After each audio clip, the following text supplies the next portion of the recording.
Hey there, YouTube viewers. Rosie the Rose Girl here, and I get the feeling that on my page I'm a little bit gloomy and doomy, and I'm not that way all the time. I like to have fun, I like to laugh, I like to sing, I like to joke around, and I thought that I would try to share a memory, story time. And this is about the first sleepover that I ever went to. This was in March 1992. I was 15 years old. And a little bit of backstory. In 1992, around January of that year, I met my first best friend. She sat at the lunch table with me and a few other kids that I used to eat lunch with, and she didn't get lunch for herself, so she would ask for our roll. Well, this particular day she happened to ask for mine. I didn't want it, so I let her have it. I mean, the girl didn't eat, so I would just let her have my roll.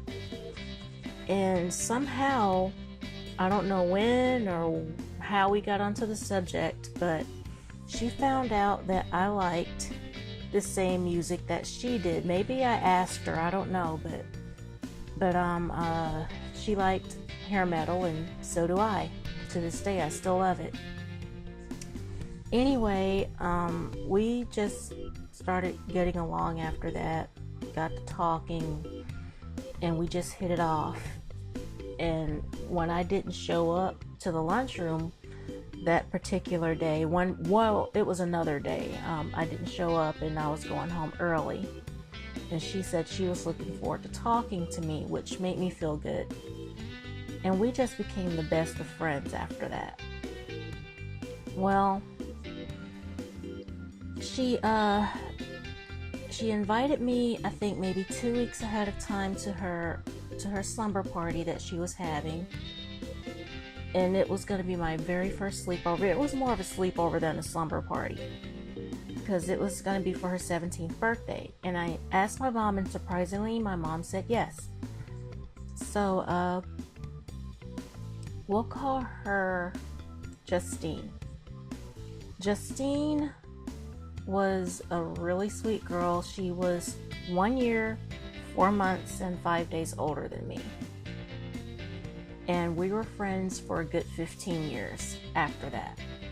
Anyway, the day of the sleepover came, and me and this other girl, I'll call her, what should I call her? I'll just call her A. Me and A were the only ones that were going to be at the sleepover with Justine.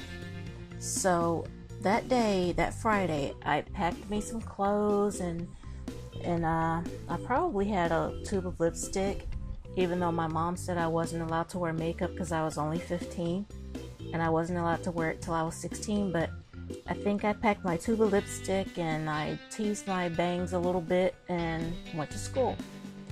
And that day we skipped the last 1 or 2 classes and just walked around the surrounding neighborhoods. We crossed the railroad tracks and walked the neighborhood closest to A's house. And then we walked to a nearby park and just hung out. And we were just talking and laughing, acting silly. And then we started taking the long way to Justine's house. And on the way there, we saw this car go by us, and there was a group of guys in the car. And one of the guys we saw from behind. We only saw him from behind, and he had really long platinum blonde hair, and he wore what we called back then a skater's cap, and it was on backwards, and we only saw him from behind because he had his back turned towards the street, so we didn't see his face at all. Well, Justine about lost it because she thought that from behind he resembled this singer, the lead singer of a band that we liked called Danger Danger. And the lead singer's name is Ted Poley. Justine loved herself some Ted Poley. She was in love with Ted Poley, and she was going on about what if it was him and what is he doing in Birmingham, and she wishes that she could see his face because she bet that he looked like Ted Poley in the face. And I was teasing her, telling her it's not Ted Poley. Ted Poley's in a famous band. Why in the world would he be in Birmingham and stuff like that? So we were just laughing and joking around and stuff like that. And before 3 o'clock, we wound up at her house. And we went straight up to her room. I think we met her grandmother, probably her dad. I'm not sure if her dad was home from work yet, but I know for sure her grandmother was, her grandfather, and her aunt, who was disabled, and I think her brother might have been home from school that day too. And so we went up to her room and we started playing her loud hair metal. We were getting ready to go to the mall because on Fridays her family had this thing where they went somewhere out to eat and then they went grocery shopping. So we were getting ready for that because that particular night we were getting ready to go to the mall. We were gonna eat at the mall and then they were gonna do their grocery shopping, which they did. And then they dropped us off at the movies. We went to see Wayne's World, and it was so much fun. I loved that movie to this day. I love that movie and have great memories associated with it. Alice Cooper was in it, I remember, and I love Alice Cooper.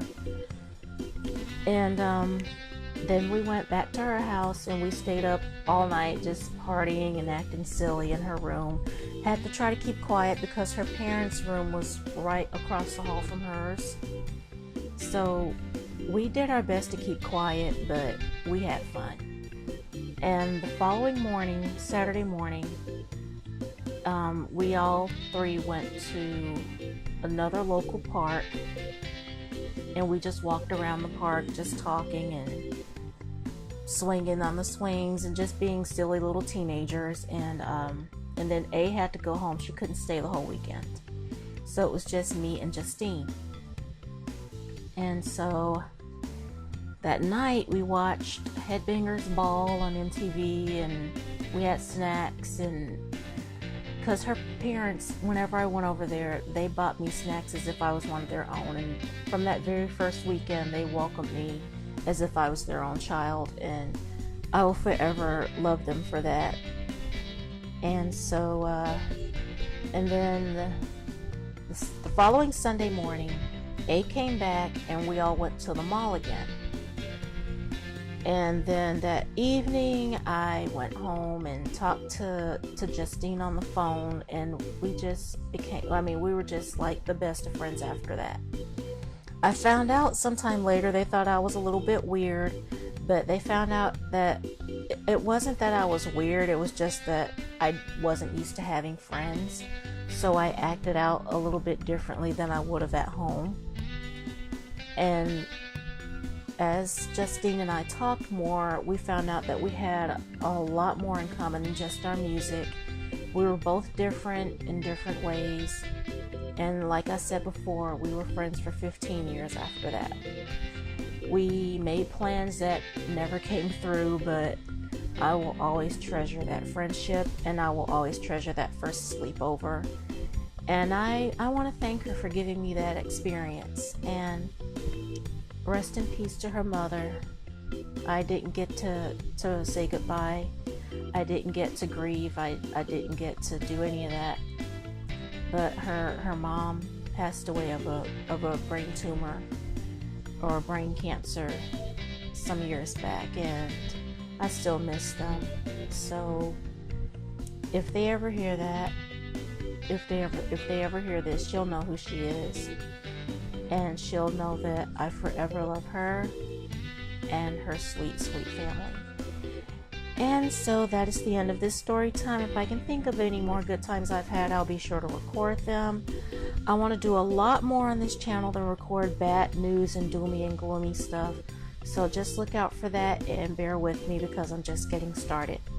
So for now, I wish you all Blessings and love and peace. And thank you all for listening. See you guys on the next upload. Bye.